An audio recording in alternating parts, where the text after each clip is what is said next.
What is it about Colorado, and what is it about the Mile High Income City where it is always, and maybe that's hyperbole, but it's always ground zero for something? Oh. You know what I mean? Even when they're talking about Reverend Dr. Martin Luther King talking about those snow-capped Rockies, blah, blah, in Tennessee and Stone Mountain, what he's talking about is KKK. Uh-oh. He's talking about hatred. And so are we in the seat of hatred? You know what I mean? Because we know that the history is those individuals took off the robes and they became the judges. You know what I mean? They became the police officers. They became the teachers and the doctors and the lawyers. And the hatred, remained, but the trappings changed. And so now the world and the nation is looking at this state again, black farmers who only have about 1% of the land in the country now. And these hateful individuals can't even respect what little folks are holding on to. Right. You know what I mean? And so not only that, if you go to Amy Goodman and you get this story of democracy now, I want to show you something else. It was not only the first place to legalize and have recreational cannabis. You know what I mean? It's the fastest gentrifying place in the country. They say that it's right behind San Francisco, but I'm saying that it must be a photo finish. You have the police department being sued for targeting, medics and peaceful protesters and folks exercising their constitutional rights. You have education being sued for nonsense. You have no justice, no peace. Intellectual property being stolen from young black girls in our education system. Oh yeah, this is the stomping grounds. But when you said education, the Keys case is yes. Like this is the first place to lose a Supreme Court hearing around racism in the school system right here, ground zero. I want you guys to listen to this for just a second, and then I'm going to come back because I just want you to debrief what else is happening in this city. Now.org, the War and Peace Report. I'm Amy Goodman with Juan Gonzalez. Evidence has emerged that the FBI played a direct role in infiltrating racial justice protests after the police killing of George Floyd in 2020. A new podcast out today called Alphabet Boys documents how the FBI paid an informant at least $20,000 to infiltrate and spy on activist groups in Denver, Colorado. The informant also encouraged activists to purchase guns and commit violence. It brings up so many questions. And one of the first questions when I listened to the podcast, one of the leering questions that I had was I reflected back on what happened to Aonte Anderson, because he was very present and he was very much in a state of leadership during that time that we were protesting, and so it just started to make me wonder. That very well could have been bigger than what meets the eye. Like just thinking about all the things that he had to go through, and this random ass, raggedy ass white lady that was doing all of her spewing and all that. So where it's did she go? Exactly. That's what I'm saying. So that was a leering question that I still have after I listened to the whole podcast. No more questions about her. No more. Nothing. Comments. I try to reach out to her. Disappear. I try to reach out to her. So she has a website, and I sent an email to her, and I never heard back. Obviously never heard back. Yeah. Okay, so season 1, Denver, Colorado. Of Why course. are we always season 1? Like, I don't know, as it relates to the alphabet folks, FBI, I don't know if you've been this corner around the corner, but every FBI agent in the planet is stationed right around the corner. Exactly. Did you know that? Yeah. Yeah. And they're showing that, the FBI, and you're talking about funding. Now they're talking about making the FBI's location a new location, which would be larger than the largest building on the planet right now, which is the Pentagon. Now the FBI need a larger building than the Pentagon that housed everything military, Army, Air Force, Navy, Marines, Space Force. The FBI's like, no, we need a big building. And in some situations, they are going out, setting folks up, and creating terrorist plots that they can foil, that they can justify more and more. Is Bobby Trump an agent? The federal government owns more land here than any other state except Washington, D.C. The federal government owns more land here. Also, this is the central for all telecommunications. This state is a mile high above sea level. Middle of the country. Middle of the country. So satellite communication comes here first. Yeah. This is a very important piece of land. The wealth in this state is off the charts. Don't be deceived. This is a very important point in the country. We have nuclear weapons pointed at this country from our adversaries. We are a target if it pops off. Russia, China, we are a target. This is a crucial place strategically for this country. Do not be deceived. And the last thing they need is some knucklehead Negroes stirring up trouble. Mm-hmm. That's real. Well, if you remember, don't you remember during the Floyd thing where people were saying that white guys in cars were coming by, giving them bricks to break out windows and all of that. This whole thing about the FBI infiltrating black organizations is not new. It's not. Think about J. Edgar Hoover had the biggest he had the biggest hard-on for Martin Luther King of anybody. What's the name of the FBI building, by the way?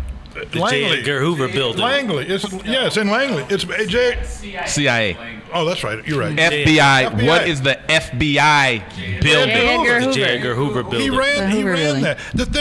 Look. And J. Edgar Hoover violated everybody's rights. Well, yeah, but especially black folks' rights. And is awarded with a building. Like, when you have something that's supposed to be rooted in justice named after someone who broke every one of the rules, the hypocrisy just at some point becomes like numbing. And he said that the number one threat to the United States, the existential threat, is Negro unity. Right. Okay? Right. Their whole agenda was to prevent the rise of a black messiah. So if we don't begin to recognize how minuscule our differences are, if we do not begin to understand how powerful our unity is, then well, as you said, Cheyenne Mountain just shut down. Cheyenne Mountain is underground in Colorado Springs. I went in there a couple of times. That place, that you're underground like a mile or two or something. It's crazy. And this is when the war hits. If Washington D.C. goes down, Cheyenne Mountain was going to run the country. That's how America was going to be run, right out of Cheyenne Mountain. Now, is it surprising that this FBI guy, this informant, was getting $5,000 every 3 days for everything he turned over to the FBI agents, and at the same time, he's getting all this money. He's got a car, like the video. The podcast said, he's got a truckload, a hearse full of automatic weapons, and now. They said that one of the toughest places, one of the most violent reactions to George Floyd's death happened here in Denver, Colorado. Well, all the places in America. Well, I could tell you, let's, and I want to just get one more comment from Apostle before he's got to get going. You gonna blow my cover? I know. But it's real interesting because Apostle Jeff says everyone has everything pointed at us as a target. Right. And then here all of the folks that are supposed to defend against that have everything pointed at us as a target. Right. Like, Exactly. why wouldn't you just take the opportunity to build that unity, that patriotism, that trust in all of those different things to do the right thing, as opposed to constantly being deceptive, creating dynamics? I know during the George Floyd protests, I talked to law enforcement that told me with their own mouths that they had AR-15s that they were finding on corners in different places that were just being dropped off. And so if you think that you're having a protest against law enforcement is who you're protesting. It's no surprise that they're protesting right back at you. Final words, Apostle, and then say hello to Bobby Trombone when you go and see him. Yes, please come see the show. I got to get back into silly mode, and you about to reveal why they call me Apostle. But I just want to say that if we do not stick together, what will become of this neighborhood? Look at gentrification. You say that it's all pointed at us. Hold on. They're pointed at us.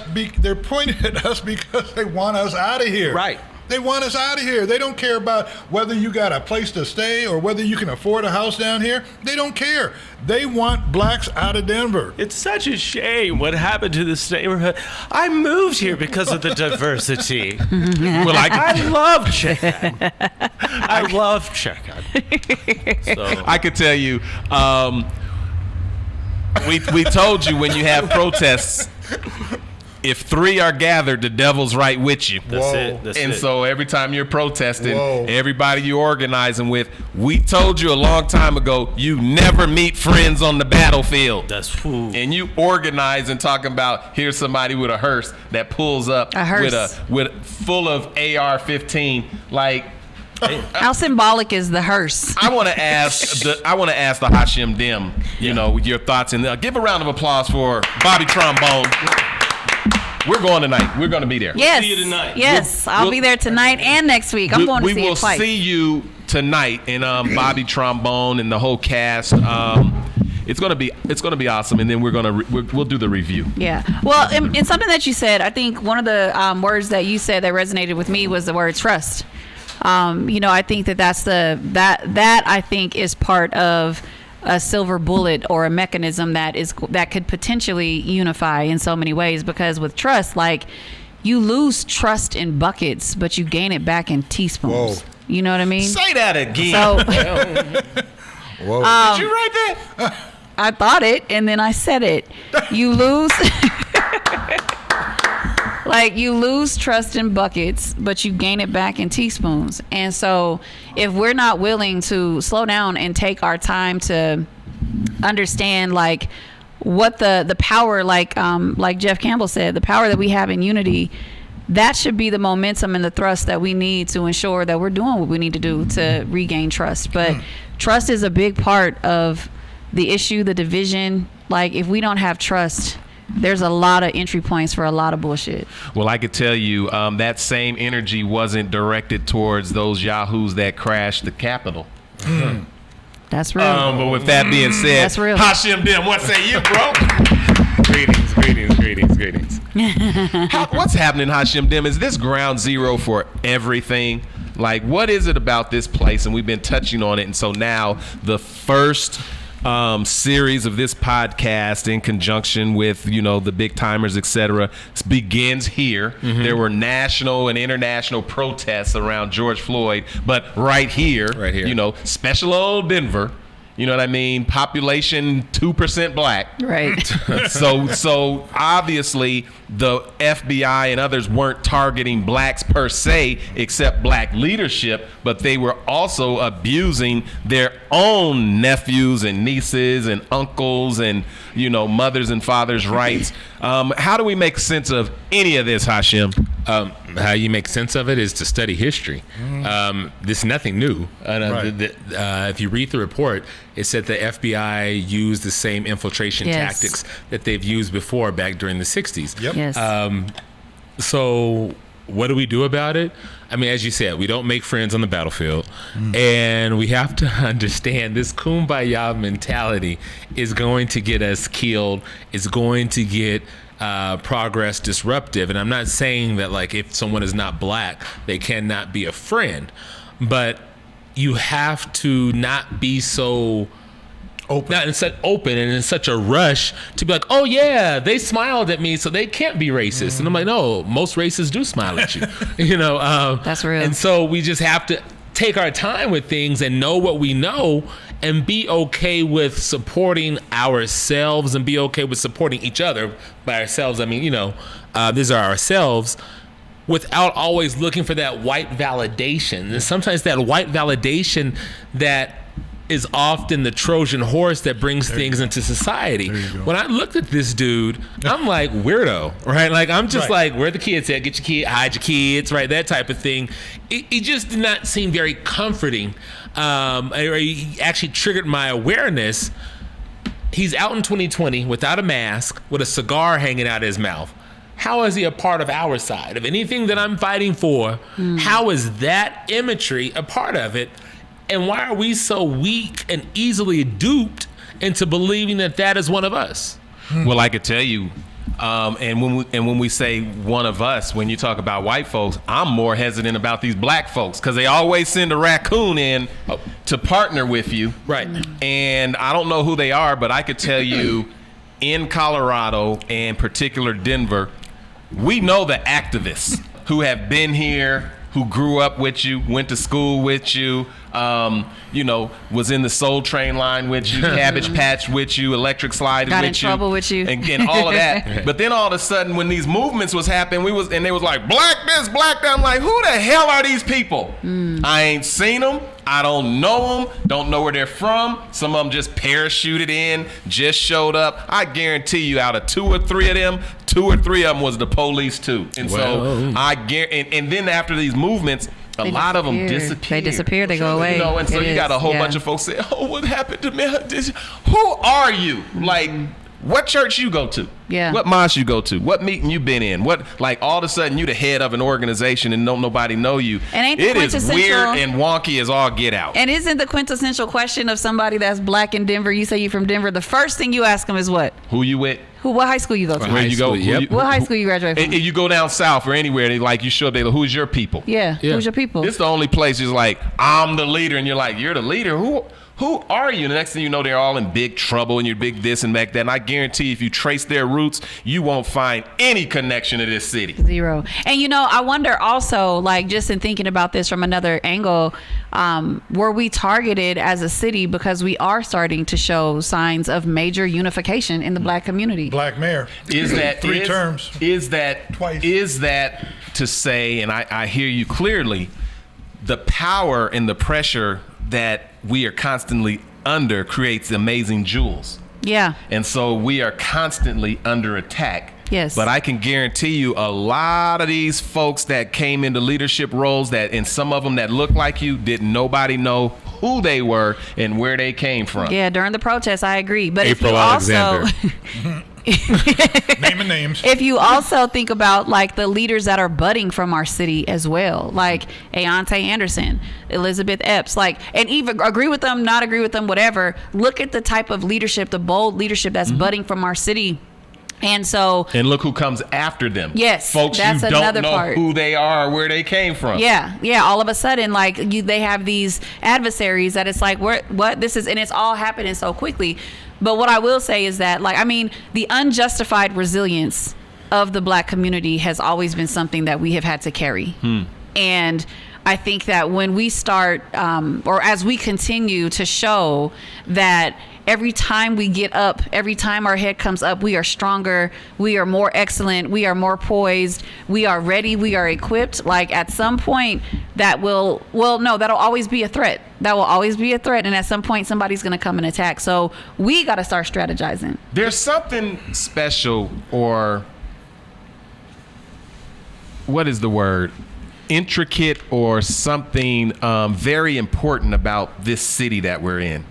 It's kind of like there's something here that everyone's fighting for and knows about, And as we rise up, it becomes a threat to whatever that is. Like, you're going to get the peak. There's some, I don't know what it is about this particular city. It's a hub city, not only for industry. It's a hub city for the airlines. It's a hub city. This is midway between here and there. And so when the balloon flew over Montana, I'm pretty sure it probably flew close enough to Colorado to get the China balloon that just went across. I'm sure it was close enough to get some information about Colorado. And the thing is, man, this already got your information about Colorado. This thing right here. This right here. Yeah, it has a lot of information. This thing is dinging me right now. But before I want to just say something real quick because I got to ask you three a quick question. Had them balloons been black folks floating along, would they have been shot down? Hashim them. They would not have made across the border. Right. But let's be clear, there were balloons floating around in this country like that. I want to believe 2020, right, during I believe during Trump administration, right? Like, those balloons have been floating around. This was not the first time an incident like this has happened. Yeah. So, and also, like as Brother Jeff stated, our cell phones provide so much information. Everything. The fact that you can say, hey, Siri, okay, Google, all that type of stuff, and that it's listening. It's constantly listening. The things that we sign over our access to because I want to play this game or whatever, I want to have access to this download. How many of you all have read that service agreement, right? That permission slip, right? I haven't, right?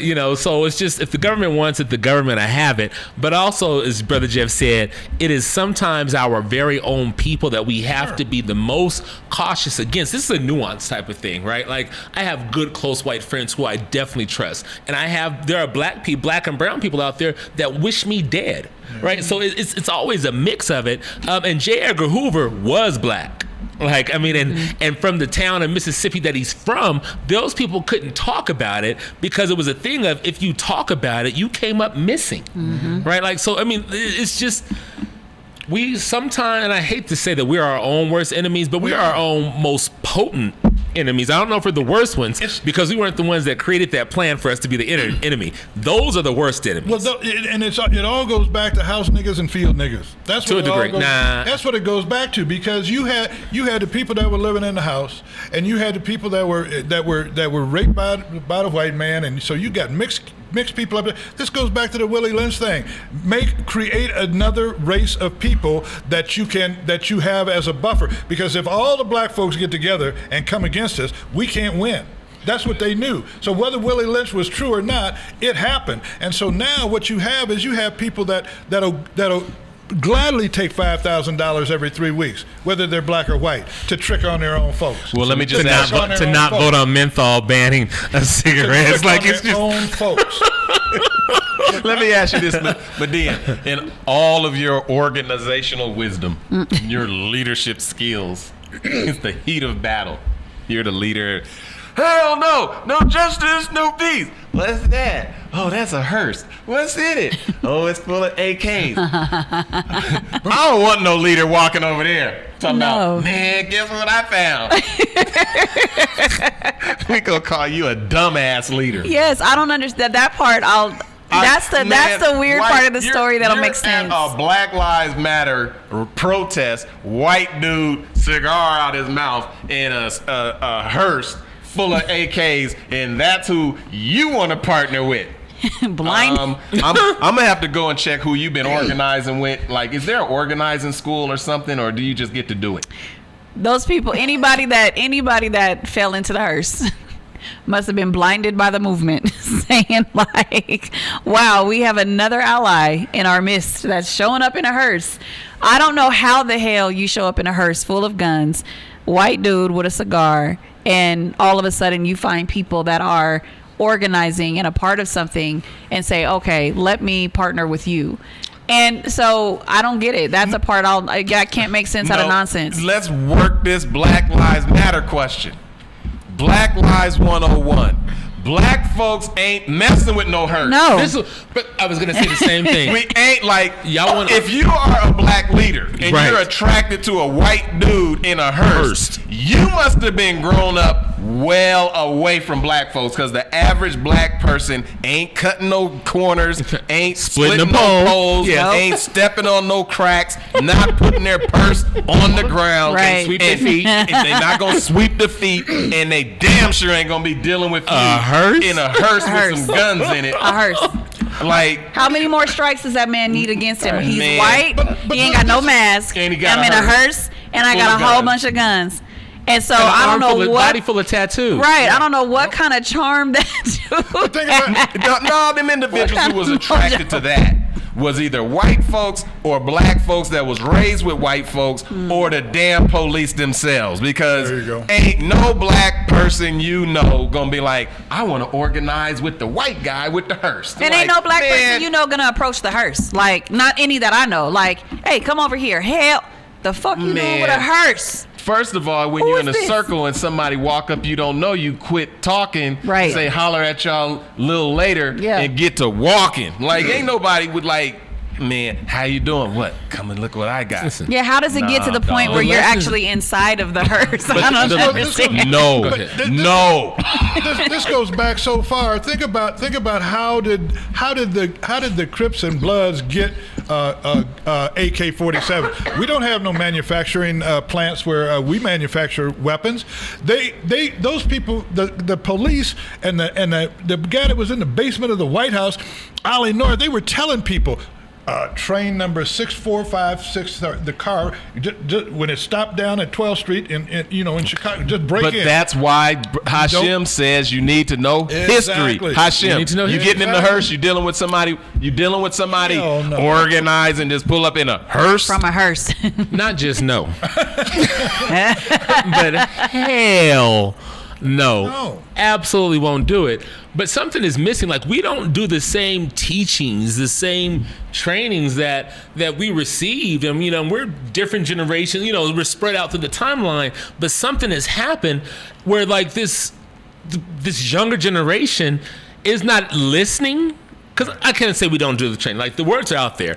They're not listening. I don't understand why they aren't listening, as opposed to, the only thing I can say is, like, people like us are looked at, don't go over there, don't talk to JB, don't talk to It's Medina, just right Brother here. Jeff. It's just right here. They're caught on this. No, They can't get off because of it. they're troublemakers, right? Yeah. Or because they're XYZ. Right. If you don't deal with them, you can come over here and be with me. Right. Mm-hmm. And I in politics firsthand, right, on this type of stuff, I see the leadership power that is like, I ain't gonna have Hashim on my staff. I'm gonna get this other black person on my staff, right? And I'm not the bearer and the arbiter of all things black. I'm not. But I'm just using myself as an example. And then you roll down time. Well, why did that person do this? Well, why did that elected official do that? Because they surrounded themselves by people that signed off and said that shit was okay, right? That did not push back. That did not ask questions. That's true. At the bare minimum. Because white folks in power are generally looking for black folks that agree with their power. Right. Yeah. And so if you push back a little, it makes them nervous. I'm just wondering, and let's just think about this. They're talking about the FBI giving up $20,000 and more and all that stuff. To do what? Like, what is the return on the investment? Like, Point people out. Like, point who out? Like, Point people out. Them Negroes that's getting the money don't know no black folks. Because ain't no black folks, no real ones gonna be rolling with you with no hearse. Like, you might be one of them black folks and one of them weirdo, I don't know where, I have no idea. But even when they get in trouble, they don't even come to the black community. Like, did anybody roll up to you and say, hey man, FBI jammed me up? Hey man. No. Anybody come to you for support? Black community? No. This podcast exposed it. What seemingly sounds like white people on a I'm making an assumption, but the alphabet, the Democracy Now, Amanda Goodman. Did you see that? Did you see how that writer, there's a big article in Westward this week on this, Snitch in Time or whatever it's called. But the guy was a writer, and all of a sudden he started thinking. He said, "You know what? I wonder what kind of infiltration the government is doing in this Black Lives Matter situation across the country." And so he started pulling documents, and he wrote for another Westward kind of magazine in New York and in Florida, and he started compiling all this data. And once he got all this data together, together. He said, wait a minute. FBI is all up involved in this. Of course, but we already know that. That's like organizing 101. Study COINTELPRO. Pick up the book. Find that it was a Negro that turned in Nat Turner. Like all that other stuff. Sure. Gabriel Prosser, Denmark Vesey. All them was Negroes that found. I keep telling you, it takes a Negro to catch a Negro because white folks can't run They that don't run fast. fast enough. And so with that, like that being said, organizing in Life 101 is this. First one, calling people snitches and saying it the loudest is usually the snitch. Listen, Yes. I'm going to say it again.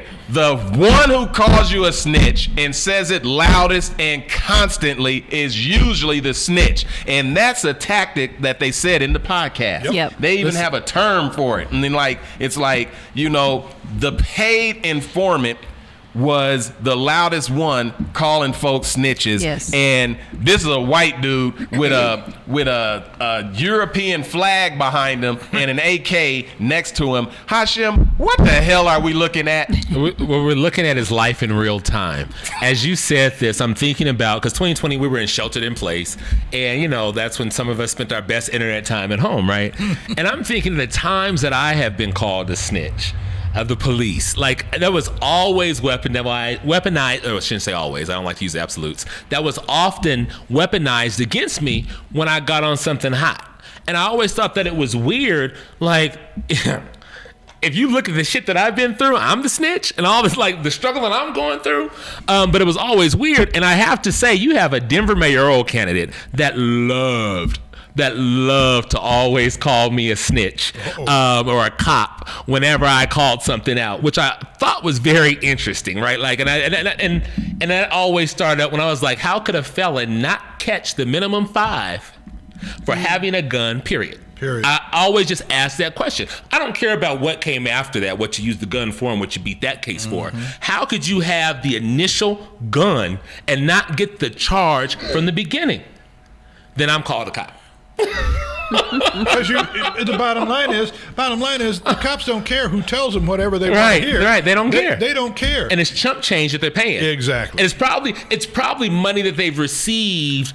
I forget the law where they can can snatch your assets and like, oh, we just got this money, we'll use this money or whatever to turn around. It's really chump change. Right. And like when you talked about the whole thing with Ollie North, whatever, it was exposed that, and this is why you confuse the locations, the CIA was doing this type of stuff back in the 80s, and that's why we had such a high rise of how crack came so fast into our communities, how guns came so fast in our communities. This is documented information, but when we talk about it, when people talked about it before the internet got its upstart and going, there were conspiracy theorists, right? They were loony. They wore these tinfoil hats, and nobody believed that, right? But now that we have documentation on stuff that happened before some people that are leading these protests were even born. I don't know who snitches are and who ain't. Like, we having that conversation and whatever that is and whatever that's about, I don't know who is what. I just know that a hearse with AKs in it ain't something you need to be dealing with. Don't go to the hearse. Period. Don't do that, because these conversations get folks saying, this is what somebody said, this is what somebody said, this was, and all of that fuels the fire about what we are dealing with in our community. So if you're a snitch, you're a snitch. Right. Like, and if you ain't, you ain't. And so I ain't the one to know how to make that distinction and all that stuff, because if you are criming with somebody, the snitching comes a part of when you tell on the person you was in partnership with. That's real. That is the definition of a snitch. That's real. That's what I think. It's that's like real. Me and you in a conspiracy together, and I'm trying to save my butt and get less time or get off, and then I say I reveal the plot. To me, that's snitching. Yeah. What we're talking about also is a fact that you have confidential informants. I'm talking about employees working for and being paid by. Yep. And I'm just trying to wonder what information that they want, because black folks just want you to quit killing us. Right. Like that. They told you that at the protest. And I don't know if it's about information. I think it's more so about disruption. Right. They want that disruption. They want us like beating against each other. They want us questioning each other. And I mean, it's like, look, there's so many different layers to it. There's so many different things. There are people that, you can trust, you can't trust, etc. But one thing I will say is that at some point, if we can strategize and if we can get smarter, then all of a sudden that opportunity and that entry point goes away. But it's about disruption. It is about disruption, and it goes back to our initial conversation of why doesn't these people just follow their own rules, their own constitution, their own lofty ideas? Why don't you allow folks to have their constitutional rights without jumping in it because you are law enforcement and then breaking the law for people who are following the law, and then saying that you are, responsible for keeping the law. Like you said, it keeps a mess going. If you feel like the Constitution is only supposed to be applicable to people that are white cultured, then you're gonna rationalize yourself all the way through the irony, the hypocrisy, and all that when you're dealing with taking rights away from black people. So I think some of them, I think that I think all of them are trying to uphold a constitution that they believe is the white way, the white way. Yes. Well, I can tell you one thing. I know black folks don't step on cracks. They don't cut the pole. They ain't putting their purses on the ground. They ain't sweeping their feet. And black folks that's really about it ain't calling people snitches, because folks who know about snitching, they ain't got to call you a snitch. That's right. They like that stuff from a street level is confirmed. It ain't hard to find a snitch. All you got to do is go to court and see who's on the stand. All you got to do is look and see who's on your paperwork. That's why folks, first thing they're going to ask you is, let me see that paperwork. Like, what you in here for? No, you lying. Let me Pull see that packet out. Yeah. You sitting in there. They gave you one. Man, give me that. Let me see that packet. Let me see your paperwork. Man, let me see your paperwork before you even start talking to me. Yeah. And like, so it's like, and all these folks out here talking about this stuff, snitch this, snitch that, is like, I'm telling you, the loudest person calling folks snitches is usually snitches, and that's what the podcast confirms.